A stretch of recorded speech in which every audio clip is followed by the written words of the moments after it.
Morning, NLC. Are you ready to praise Him today? Let's sing.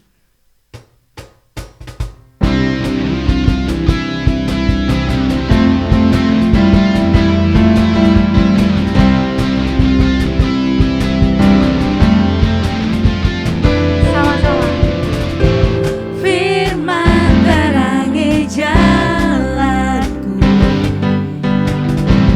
perisai iman di setiap waktu, lindungiku dari segala, tak pernah ku ragu, karena Dia bersamaku, setia menjaga dengan kuasa mulia. Hanya di dalam nama-Nya Yesus, Dia sumber pengharapan di sepanjang hidupku. Hanya di dalam kuasa-Nya pasti tersedia kemenangan bagiku selalu.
Tuhan buat hari ini.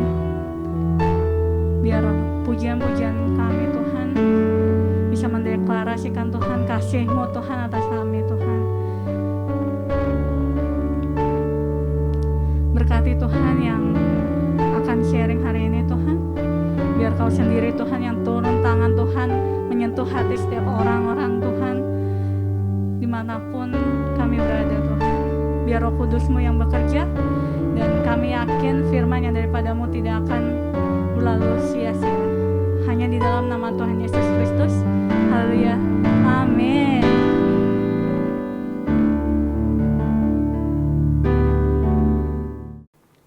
Halo, shalom kepada saudara semua yang ada di New Life Community. Saya senang sekali punya kesempatan melayani saudara pada hari Minggu ini. Walaupun kita masih bertemu dalam keadaan online. Salam khusus pada Bapak Gembala dan semua tim pengembalaan yang ada. Saya percaya Tuhan memelihara dan terus memberkati saudara. Menjadikan New Life Community terus menjadi tempat di mana Tuhan memberkati kota Jakarta. Kesempatan yang diberikan pada saya sangat saya hormati dan hargai pada hari ini. Dan terutama tema yang akan kita bahas yaitu tentang obedience. Kita belajar tentang obedience. Obedience merupakan pelajaran sangat penting dan sangat amat perlu untuk kita praktekkan di dalam kehidupan. Ada konsekuensi yang akan kita hadapi apabila kita tidak menguasai dan mengerti bagaimana hidup taat di dalam kehidupan kita sebagai anak-anak Tuhan. Saya berharap sudah siap untuk belajar. Ada dua pemikiran dasar yang saya ingin bagikan kepada saudara tentang mengapa penting ketaatan kita pelajari dalam kehidupan. Mengapa kita perlu memahami dan mengerti dampak daripada ketaatan dalam kehidupan kita sebagai anak-anak Tuhan. Sebelum kita akan belajar apa yang akan terjadi apabila kita mempraktekkan ketaatan dalam kehidupan kita. Firman Tuhan apa saja yang akan digenapi dalam kehidupan kita. Nah, alasan yang pertama mengapa saya katakan bahwa ketaatan adalah pelajaran yang sangat penting dan pelajaran yang sangat berharga adalah bahwa ketaatan sebenarnya adalah pelajaran pertama yang Allah Bapa berikan kepada manusia. Pelajaran pertama yang Allah ajarkan pada Adam setelah Adam diciptakan dan ditempatkan di Taman Eden untuk mengelola dunia ini adalah obedience. Nah, perintah Allah kepada Adam dicatat di Kejadian pasal kedua ayat 16 dan 17 berbunyi seperti ini. Lalu Tuhan Allah memberi perintah ini kepada manusia. Dikatakan, semua pohon dalam taman ini boleh kau makan buahnya dengan bebas. Tetapi pohon pengetahuan tentang yang baik dan yang jahat itu, janganlah kau makan buahnya. Sebab pada hari engkau memakannya, pastilah engkau mati, kata firman Tuhan. Nah, pada hari di mana Elohim memberikan arahan yang sangat jelas ini, dicatat di Kejadian pasal kedua tadi, kepada manusia, yaitu perintah tentang batasan, boundaries yang harus manusia taati. That's the first lesson in our life sebagai manusia sebenarnya. Ketaatan atau kepatuhan adalah pelajaran yang sangat penting di dalam kehidupan manusia. Agar manusia dapat mempertahankan kehidupan yang telah Bapa berikan kepada kita dan kemerdekaan dalam mengelola kehendak bebas yang menjadikan kita, manusia, makhluk hidup ciptaannya yang mulia. Yang diciptakannya untuk menjadi teman sekutu Allah dan yang telah dirancang dan dirajut sedemikian rupa, segambar dan serupa dengan dirinya. Itu yang pertama alasan mengapa ketaatan merupakan pelajaran sangat penting. Alasan kedua adalah bahwa pola ini akan berulang setiap kali Tuhan mempercayakan pada manusia kehidupan yang baru. Yaitu pada saat kita sebagai orang tua mendapatkan anak yang Tuhan percayakan pada kita. Pelajaran yang pertama yang harus kita ajarkan kepada anak-anak kita sendiri juga adalah mengenai ketaatan, kepatuhan, obedience, to teach them boundaries. Dan hal ini harus kita ajarkan pada anak kita berulang-ulang, sebagaimana Bapa di surga mengajarkan pada kita juga berulang-ulang. Pada saat seorang anak tidak belajar untuk menghormati dan mentaati batasan di masa kecilnya, maka tidak akan ada barikade baja yang dapat membendungnya pada saat dia menjadi dewasa. When a child does not learn to obey and honor the boundaries when he is young, there can be no steel barricade to stop him when he grows up. Saya kira kalimat ini cukup dapat dipahami oleh kita semua yang sudah hidup punya anak. Kita tahu bahwa ada banyak masalah dalam kehidupan di dunia ini terjadi dikarenakan seorang anak tidak belajar taat sejak masa kecilnya. Masalah yang kita hadapi hari-hari ini seringkali adalah ketidakpedulian, ignorant. Saya perhatikan di masa Lebaran yang baru saja kita lewati, saudara, sudah melihat begitu banyaknya orang berkumpul di tempat-tempat umum, menunjukkan betapa tidak pedulinya, acuhnya masyarakat yang ada terhadap ancaman dan bahaya yang ada. Selain mereka ignorant, mereka juga tidak taat kepada instruksi, himbauan, bahkan peraturan yang berlaku. Sebagaimana Bapak Presiden sudah mengumumkan bahwa dilarang mudik, sudah tahu bahwa perintah boleh diberikan, aturan boleh diberlakukan, tapi tetap saja kita temukan begitu banyak orang yang tidak taat dan tidak patuh kepada apa yang diberitahukan. Pertanyaannya adalah, pentingkah kita taat dalam hidup? Untuk apa kita belajar ketaatan? Mengapa Tuhan memberikan pelajaran tentang kepatuhan dan ketaatan kepada Adam di hari pertama Adam diciptakan? Dan mengapakah kita juga sebagai orang tua harus mengajarkan ketaatan sebagai pelajaran pertama kepada anak-anak kita? Ada 4 pelajaran berharga tentang ketaatan yang saya percaya akan memberkati saudara. Pelajaran pertama adalah bahwa obedience sets up a firm foundation for life. Ketaatan itu adalah dasar daripada bangunan yang kita ingin bangun. Sebagaimana saudara membangun rumah, saudara selalu membangun dasar fondasi terlebih dahulu. Ketaatan adalah dasarnya. Sebabnya Tuhan mengajarkan pada manusia, pada saat Tuhan mempercayakan manusia untuk mengelola dunia ini, ketaatan adalah pelajaran pertama yang diajarkan. Dasar. Jadi, kalau kita membangun dasarnya dengan baik, dengan kokoh, maka kita akan membangun fondasi kehidupan atau bangunan kehidupan kita juga baik dalam kehidupan kita. Sebagaimana Yesus katakan bahwa apabila kita taat dalam kehidupan kita, melakukan apa yang Dia katakan, maka kita akan seperti membangun rumah di atas karang. Sebaliknya apabila kita tidak melakukan apa yang Dia katakan, Matius 7:26 dan 27 mengatakan seperti ini. Tetapi setiap orang yang mendengar perkataanku ini dan tidak melakukannya, ia sama dengan orang yang bodoh, yang mendirikan rumahnya di atas pasir. Kemudian turunlah hujan dan datanglah banjir, lalu angin melanda rumah itu, sehingga rubuhlah rumah itu dan hebatlah kerusakannya. Sebagus apapun bangunan yang kita bangun, seberhasil apapun juga kita dalam kehidupan kita, apabila dasar daripada kehidupan kita tidak kokoh, ya, apabila kita tidak punya ketaatan dalam kehidupan kita, maka bangunan yang baik sekalipun akan hancur berantakan apabila dasarnya tidak kokoh. Di dalam Ulangan pasal ke-5 ayat 31, Tuhan memberitahukan kepada Musa apa yang harus Dia perintahkan dan Dia ajarkan kepada bangsa Israel. Tuhan berkata seperti ini, tetapi engkau berdirilah di sini bersama-sama dengan aku, maka aku hendak mengatakan kepadamu segenap perintah, yakni ketetapan dan peraturan yang harus kau ajarkan pada mereka, bangsa Israel, supaya mereka melakukannya di negeri yang kuberikan pada mereka untuk dimiliki. Dengan kata lain, Tuhan berkata untuk mereka dapat mengelola dan memiliki negeri yang aku sediakan bagi mereka. In order for them to own and to govern, to manage the promised land, mereka harus belajar untuk taat kepada perintah, ketetapan, dan peraturan yang ada. Terjemahan bahasa Inggris mengatakan seperti ini, but you stay here with me so that I may give you all the commands, decrees, and laws you are to teach them to follow in the land I'm giving them to possess. Mereka harus belajar untuk taat pada perintah, pada ketetapan, dan peraturan atau hukum, laws, apabila sudah menyimak perjalanan bangsa Israel. Berulang kali segala sesuatu yang Tuhan izinkan mereka lewati, semuanya demi untuk membangun ketaatan dalam kehidupan mereka. Sekali lagi, karena ketaatan adalah dasar yang harus mereka bangun sebelum Tuhan dapat membangun hal-hal yang lain di dalam kehidupan mereka, untuk mempercayakan pada mereka, untuk mengelola janji dan berkat yang lebih besar yang Tuhan ingin percayakan pada mereka.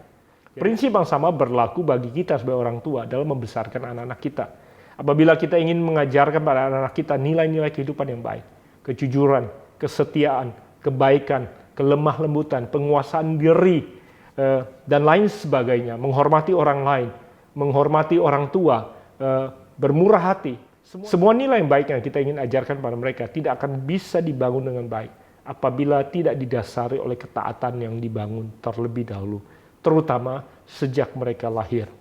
Di dalam 1 Samuel 15 ayat 22 mencatat tentang ketidaktaatan Saul terhadap perintah Tuhan. Tuhan memerintahkan pada Saul dan dia tidak melakukan apa yang seharusnya dia lakukan. Dan di situ Samuel berkata, apakah Tuhan itu berkenan kepada korban bakaran dan korban sembelihan sama seperti kepada mendengarkan suara Tuhan? Sesungguhnya mendengarkan lebih baik daripada korban sembelihan, memperhatikan lebih baik daripada lemak domba-domba jantan. Dengan kata lain, Saul berusaha untuk memberikan persembahan pada Tuhan menggantikan ketaatannya.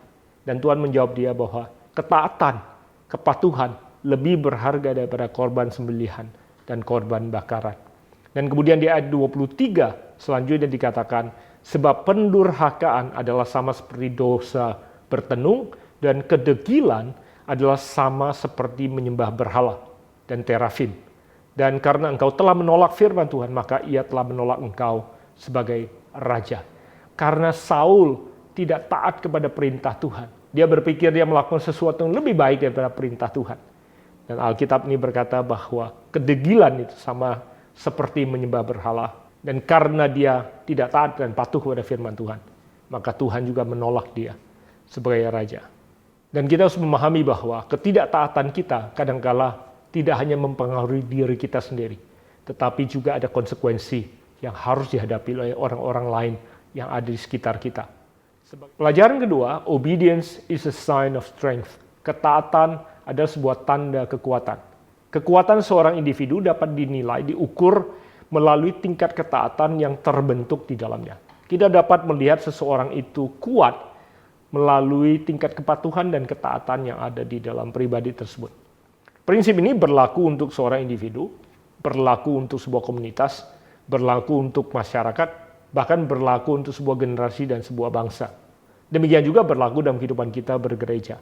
Setiap kali saya punya kesempatan berkunjung ke rumah seseorang, apabila keluarga tersebut punya anak-anak kecil, dari tingkat kepatuhan anak-anak mereka, kita dapat mengukur tingkat kekuatan keluarga tersebut. Prinsip yang sama berlaku untuk sebuah perusahaan, demikian juga untuk sebuah komunitas. Setiap kali saya punya kesempatan berkunjung pada gereja-gereja tertentu, melihat kebiasaan, perilaku, tingkah laku, dan tingkat kepatuhan daripada orang-orang yang ada di gereja tersebut, dapat memberikan kepada saya kesan seberapa kuat gereja tersebut terbangun dengan baiknya. Kekuatan daripada sebuah bangsa dan sebuah generasi sangat dapat diukur oleh tingkat kepatuhan oleh masyarakat yang ada di dalamnya. Saya sempat belajar, kuliah, dan tinggal di Jerman selama 14 tahun. Jerman adalah salah satu negara yang punya tingkat kepatuhan masyarakat yang sangat amat tinggi. Di lalu lintasnya, di kotanya, di kehidupan sehari-harinya, saudara akan menemukan tingkat kepatuhan yang sangat tinggi di seluruh negara Jerman, dimanapun juga saudara berada, di kota besar maupun kota kecil. Saya ingin bercerita tentang sebuah kisah nyata yang terjadi di Jerman. Ada seorang mahasiswa asing yang tinggal dan kuliah di Jerman. Dia menyelesaikan kuliahnya hingga S3 di jurusan matematika.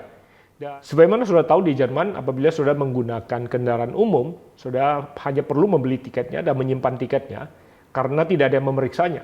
Biasanya hanya sekali-sekali terjadi pemeriksaan. Apabila seseorang ketahuan pada saat diperiksa tidak punya tiket, seseorang hanya diharuskan membayarkan denda. Kalau saya tidak salah, sekarang adalah 40 euro. Dia merasa sangat diuntungkan dengan hanya tertangkap 3 kali dan jauh lebih murah dibandingkan selama bertahun-tahun dia harus membeli tiket untuk setiap perjalanan yang dia lakukan. Hingga pada suatu hari, pada saat dia temukan bahwa ternyata catatan 3 kali dia tertangkap tidak punya tiket di Jerman ini menghalangi dia untuk diterima di pekerjaan yang dia lamar. Setelah berulang kali dia ditolak, dia sempat berpikir bahwa dia ditolak ditolak untuk diterima karena dia adalah orang asing, bahwa orang Jerman membenci orang asing.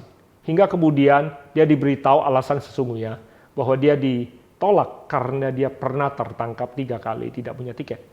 Dia merasa bahwa tidak punya tiket untuk perjalanan di kendaraan umum adalah hal yang sangat kecil dibandingkan ijazah S3 dia di matematika dan kecerdasan yang dia miliki untuk menyelesaikan masalah matematika untuk pekerjaan yang dia lamar. Kemudian manajer perusahaan yang melamar atau di tempat di mana dia melamar berkata bahwa negara kami dibangun di atas kepatuhan dan kejujuran. Di negara ini kami tidak bisa membayar tenaga yang begitu besar untuk menjaga setiap orang, untuk orang patuh. Kami di negara ini memerlukan setiap warga negara untuk hidup jujur dan patuh kepada hukum yang berlaku. Itu sebabnya negara ini bisa menjadi kuat sebagaimana adanya. Itu pekerjaan yang kami tawarkan pada Anda memerlukan kejujuran dan kepatuhan yang tidak Anda miliki. Nah, saudara dapat memahami dan mengerti bagaimana sebuah negara dapat kuat apabila warga negaranya hidup dalam kejujuran dan kepatuhan. Obedience. Kepatuhan adalah dasar yang sangat kokoh yang perlu kita bangun. Dan kepatuhan adalah tanda daripada sebuah kekuatan. Di dunia ini kita gampang mencari orang yang pintar. Tapi untuk mencari seseorang yang punya dasar nilai yang kokoh, obedience in their life, bukan sesuatu yang selalu mudah untuk kita temukan. 1 Petrus 5 ayat 5 katakan, demikian jugalah kamu hai orang-orang muda, tunduklah kepada orang-orang yang tua, dan kamu semua rendahkanlah dirimu seorang terhadap yang lain. Sebab Allah menentang orang yang congkak, tetapi mengasihani orang yang rendah hati. Kita diajarkan untuk taat, patuh kepada orang tua. Dan pada saat kita belajar untuk patuh dan hormat pada orang tua lah, maka semua yang lain dapat Tuhan percayakan pada kita. Amen. Jadi, sekali lagi, obedience sets up a firm foundation for life. Pelajaran kedua, obedience is a sign of strength. Pelajaran ketiga, obedience is a display and manifestation of honor. Pada saat kita belajar untuk taat, kita sebenarnya sedang menunjukkan dan memanifestasikan hormat. Tadi diperintahkan pada kita, orang-orang muda, untuk tunduk, taat kepada orang tua. Children, obey your parents. Efesus 6 ayat pertama sampai ayat ketiga dikatakan, anak-anak, sebagai pengikut Kristus, taatilah orang tuamu, karena itulah yang patut dilakukan. Hormatilah ayahmu dan ibumu, adalah perintah pertama dari Allah dengan janji yakni supaya engkau berbahagia dan panjang umurmu di bumi. Untuk kita bisa menghidupi kebahagiaan, untuk kita bisa berumur panjang, kita harus menghormati orang tua kita. Kita harus taat kepada orang tua kita. Itu adalah perintah yang Tuhan berikan pada kita. Demikian juga di Kolose pasal ketiga 22-25 dikatakan, saudara-saudara yang menjadi hamba dalam segala hal, hendaklah kalian taat pada Tuhanmu yang di dunia ini. Janganlah taat pada mereka hanya pada waktu mereka sedang mengawasi kalian, karena kalian ingin dipuji. Taatilah mereka dengan hati yang ikhlas, karena kalian menghormati Tuhan. Pekerjaan apa saja yang diberikan kepadamu, hendaklah kalian mengerjakannya dengan sepenuh hati, seolah-olah Tuhanlah yang kalian layani, dan bukan hanya manusia. Ingatlah bahwa kalian akan menerima upah dari Tuhan. Apa yang disediakan Tuhan untuk umatnya, itulah yang akan diberikan kepadamu. Sebab majikan yang sebenarnya sedang dilayani oleh kalian adalah Kristus sendiri, dan siapapun yang berbuat salah akan menanggung kesalahan-kesalahannya itu, karena Tuhan tidak memandang muka. Kita sudah punya banyak pelajaran tentang ketaatan. Ini saatnya untuk kita meneladankan ketaatan, memberikan contoh bahwa kita hidup dalam ketaatan. Kolose pasal 4 ayat pertama katakan seperti ini. Saudara-saudara yang menjadi tuan, hendaklah kalian memperlakukan hamba-hambamu dengan benar dan adil. Ingatlah bahwa kalian pun mempunyai seorang majikan di surga. Pada saat kita belajar untuk tunduk, hormat pada pemimpin kita, mentaati pemerintah, mentaati pemimpin, we are displaying honor. Tahukah saudara bahwa honor is a powerful key. Hormat adalah kunci yang sangat luar biasa. Apabila saudara mengerti bagaimana taat dan menghormati dengan ketaatan, maka ketaatan itu akan membukakan banyak pintu. Because honor opens up opportunities. Karena ketaatan adalah wujud daripada rasa hormat, maka ketaatan kita akan membukakan banyak hati, banyak kesempatan, banyak peluang yang akan datang dalam kehidupan kita. Pelajaran yang keempat, obedience brings life, prosperity, and purpose. Pada saat kita hidup dalam ketaatan, maka kehidupan, kelimpahan, dan tujuan kehidupan akan digenapi di dalam melalui kehidupan kita. Ulangan pasal kelima ayat 33 katakan seperti ini. Segenap jalan yang diperintahkan kepadamu oleh Tuhan, Allahmu, haruslah kamu jalani, supaya kamu hidup dan baik keadaanmu, serta lanjut umurmu di negeri yang akan kamu duduki. Terjemahan NIV menerjemahkan seperti ini. Walk in obedience to all that the Lord your God has commanded you, so that you may live and prosper, and prolong your days in the land that you will possess. Dikatakan kalau kita hidup dalam ketaatan sebagaimana Tuhan perintahkan, we shall live, maka akan ada kehidupan. Kita bukan hanya hidup, tapi kita akan benar-benar hidup. And baik dalam keadaan kita dalam bahasa Indonesia. Bahasa Inggris bilang we shall prosper and prolong our days. Lanjut umur, hidup kita berumur panjang. Kehidupan kita akan penuh, dan hidup kita bukan hanya sekedar bergerak dan melanjutkan nafas hidup saja, tapi kehidupan kita akan penuh dengan hal-hal yang baik, shall prosper, karena dasar daripada bangunan kehidupan kita kokoh. Dan Tuhan bisa mempercayakan dan membangun hal yang baik dalam kehidupan kita. Tuhan bisa membuka peluang, Tuhan bisa menghadirkan kesempatan, Tuhan bahkan bisa memberikan kepercayaan-kepercayaan besar dalam kehidupan kita. And we shall fulfill His purpose in our life. Tuhan pasti menyingkapkan rencana yang besar dalam kehidupan kita. Nuh sama sekali tidak tahu bangunan yang bangun itu tujuannya apa dan namanya apa. Karena dia belum pernah lihat ada yang seperti itu sebelumnya. Bahkan dia belum pernah lihat hujan turun, dicatat oleh Alkitab. Saudara, tapi karena ketaatannya, because of obedience, even though it didn't make sense to Noah, sama sekali tidak masuk akal. So bisa membayangkan waktu Tuhan memberikan bangunan itu atau gambar daripada bahtera itu pada Nuh. Dia tidak punya cetak birunya, dia tidak punya wifi untuk menerima gambarnya, bahkan tidak punya Bluetooth atau gadget untuk bisa menangkap gambaran yang ada di benak Tuhan tentang apa yang Tuhan ingin dia bangun. Semuanya Tuhan tempatkan dalam hati dan pikiran dia. Dan dengan taat, Nuh menafsirkan dan menerjemahkan apa yang Tuhan taruh di hati dan pikirannya. Menjadi sebuah bangunan yang belum pernah ada di muka bumi ini sebelumnya. Dia kemudian dengan taat melakukannya. Semua orang menganggap dia gila. Tapi kemudian karena dia taat, dia melakukan apa yang harus dia lakukan. Dia menggenapi, he fulfilled God's purpose in his life and through his life. Saya percaya bahwa ada yang Tuhan mau percayakan dalam kehidupan saudara. Tuhan ingin percayakan purpose, his purpose in and through your life. Tapi saudara perlu membangun ketaatan dalam kehidupan saudara sebagai dasar. Yang akan menjadi tanda kekuatan yang Tuhan bangun di dalam kehidupan saudara. Dan pada saat saudara membangunnya, maka saudara sedang menunjukkan rasa hormat saudara kepada Tuhan. Karena saudara taat kepada Tuhan. Dan pada saat saudara hidup seperti itu, saya percaya Tuhan akan menyingkapkan rancangannya kepada saudara. Sama seperti Tuhan mempercayakan bahtera kepada Nuh, Tuhan akan mempercayakan rancangan yang luar biasa kepada saudara. Dan pada saat saudara taat melakukannya dan membangunnya, maka saudara menggenapi panggilannya dalam kehidupan saudara. Saya percaya the best is still yet to come. Sesuatu yang terbaik ada di depan saudara. Dan saudara sepenuhnya ada di tangan kita. Kehidupan yang kita mau bangun. Keputusan yang kita buat. Yang akan menentukan seberapa besar rencana dan apa yang ada di pikiran Tuhan dapat dipercayakan kepada kita semua. Itu adalah doa saya bagi setiap saudara yang mendengarkan saya pada saat ini. Saya berdoa pada saat saudara hidup taat. Saudara bukan hanya diluputkan dari semua kemalangan, kesusahan, dan konsekuensi yang tidak perlu saudara hadapi dalam kehidupan. Sebaliknya, saudara menerima semua janji yang baik. You shall live, shall have prosperity, kelimpahan bukan soal materi saja, tapi damai sejahtera. Dan rancangan Tuhan digenapi di dalam kehidupan saudara. Saya doakan semua yang terbaik digenapi dalam kehidupan saudara semua, dan saya percaya firman-Nya ya dan amin. Jadi New Life Community, in closing, saya ingin bertanya pada saudara sekali lagi. Apakah obedience adalah the foundation of your life? Selama ini sudah membangun dasar kehidupan saudara dengan ketaatankah? Karena tanpa ketaatan saudara tidak dapat membangun semua yang baik yang saudara inginkan dibangun di atasnya. Apakah saudara dapat menemukan ketaatan sebagai tanda kekuatan dalam kehidupan saudara?